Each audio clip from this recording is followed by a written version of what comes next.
if you had one thing that you would pick that say you see the majority of people mess up, maybe there's one thing that people mess up in turn. Maybe it's how they set up their laser or not, or maybe it's how they train. Whatever the case may be, what is one thing that people should be looking at to change?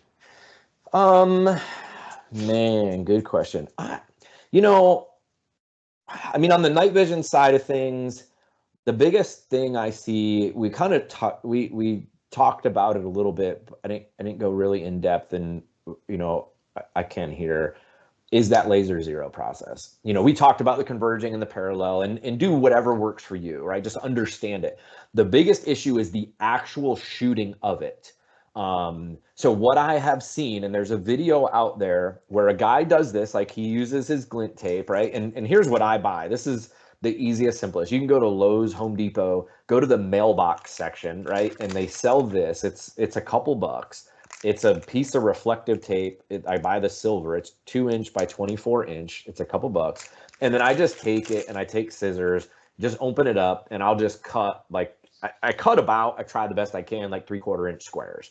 Right. So I'll cut it here about 3/4 inch wide, and then I'll usually get like 3 of them out of it or something. So I end up with these, give or take, about 3/4 by 3/4 inch squares. And I've seen guys do this. I stumbled across a video on the internet where this guy goes down to his target and he just uses like a blank piece of paper, which is fine. He draws a circle and he puts the barrel of his rifle in there. I use a B8, all right, for a few reasons. And this is the funny part.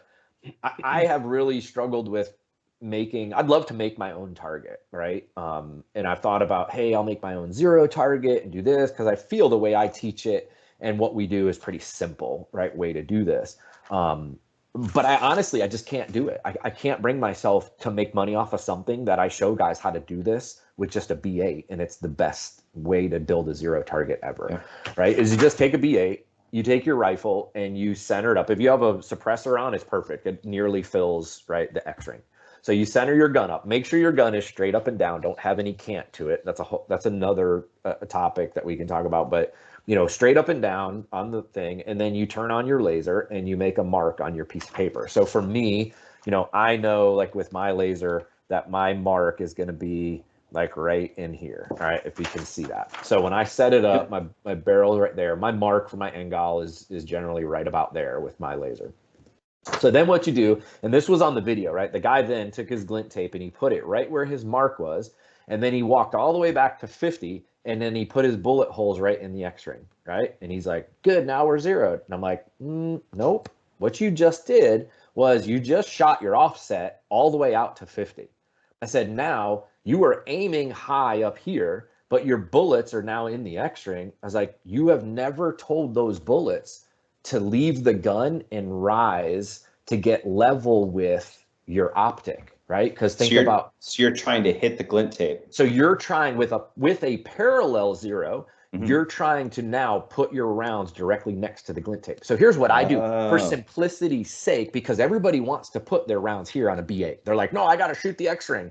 Okay, take your piece of glint tape when you make your mark and come straight down and put it right next to the X-ring, directly under, right, your dot.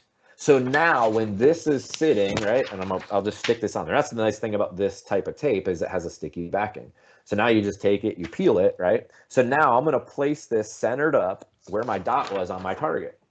Okay, so now when I aim right there, okay, at 50, all the way back on the firing line, when I'm aiming there, my bullet is actually leaving the gun right here. Okay, because where is it on your day optic? Same exact thing. If I'm looking at point blank zero and my dot in my EOTech is looking right at that X, and I pull the trigger, my bullet's going to hit down here because I have a height over bore.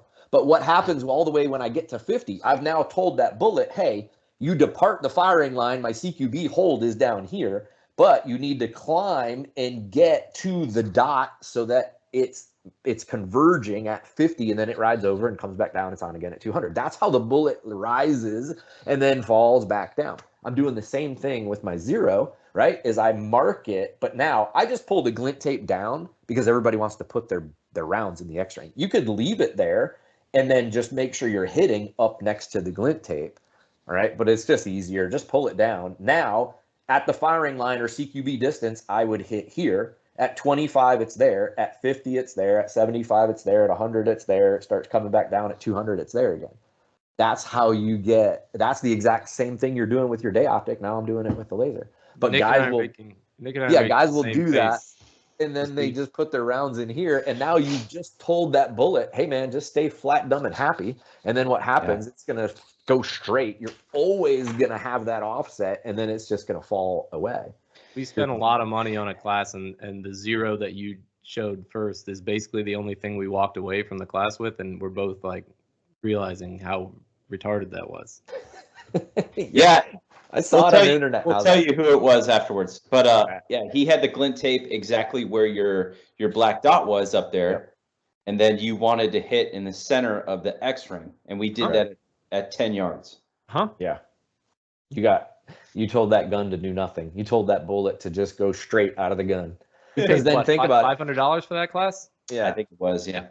Yeah. It's that you're not zeroed. It'd be the same thing as if you took your day optic and made a mark on the paper to see, okay, what's my height over bore, and then you walk back to whatever range, and you still aimed here, but you put your bullets whatever that distance was below. Great. Yeah, you don't have a 50-yard zero. Like you don't have any zero. You have never a 50-yard offset. Good job. Yeah. Exactly. Super. Yeah. And then and the only difference with this, so that's a parallel.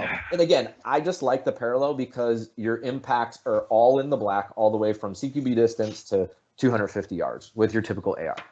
If you do a converging, now just put that piece of glint tape. You don't have to measure anything. Just put the piece of glint tape on the X and then just shoot it out. Okay. Start at 50.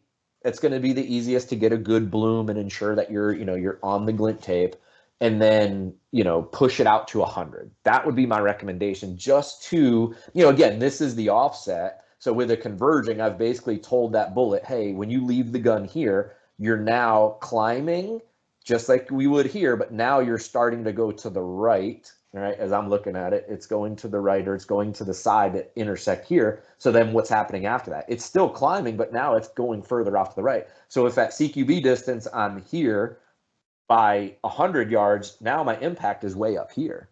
So that's what's happening with a divergence, converging, diverging. Now gravity's taking over. It's still starting to rise a little bit, and then as gravity takes over, it's still going off to the side, but now it's starting to fall away. So now you go from, instead of having this zero all here in the black, to now this is what happens. It's just off paper.